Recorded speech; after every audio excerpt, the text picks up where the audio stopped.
Welcome guys to the channel. If you haven't subscribed, kindly do so and remember to click the notification button to get more amazing content. And with that, let's go straight to the video.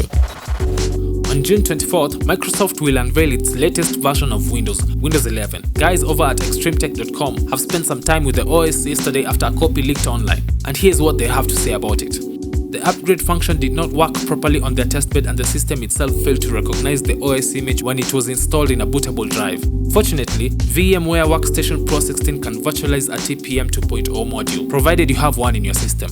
It took a few hours to get things up and running, but the eventual result is this desktop. The image dates to very late May, making it fairly recent. We do not know when Microsoft will release Windows 11 to manufacturers for system shipments, but nothing about the installation implied the release was less than final.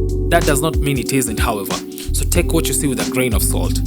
First part of the setup process is identical to Windows 10. Once the initial formatting and copying of data is complete, however, the menus and message presentation changes. It's easily the friendliest looking installer Microsoft has ever built.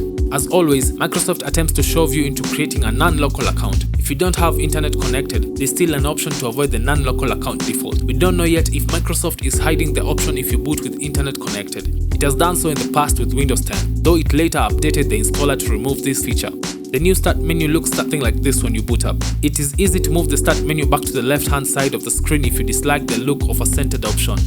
Once the start menu populates with applications, it looks something like this, but they could not find a way to force it to skip the pinned applications and show the default alphabetical list automatically. While you can click on all the apps buttons seen in the image, the selection does not stick. The system returns to the pinned default as soon as you close and reopen the menu. However, there might be an option to change this behavior.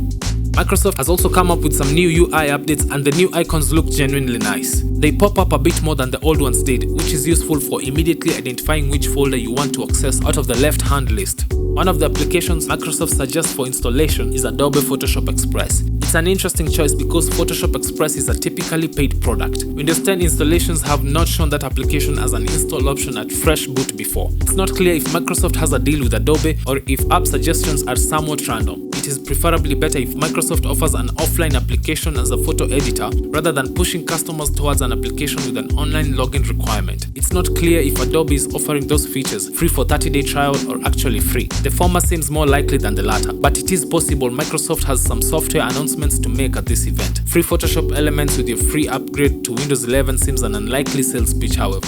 Classic control panel style menus continue to exist alongside the settings page, unfortunately. Many existing settings menus haven't noticeably changed from Windows 10. The general privacy page is identical, as are the pages for account info, camera, email, tasks, and voice activation. The general clipboard settings page is the same.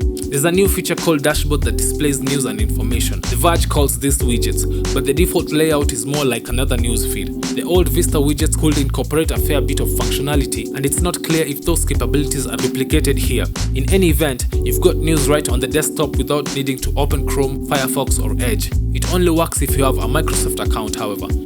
This has been a visual inspection of what's available in the OS, because there's no list of under the hood changes and running inside a VM does not allow to test for low-level changes to the scheduler the way running the OS natively would. Thank you once again for watching the video. I hope it was informative. Kindly like, subscribe, and click the notification button.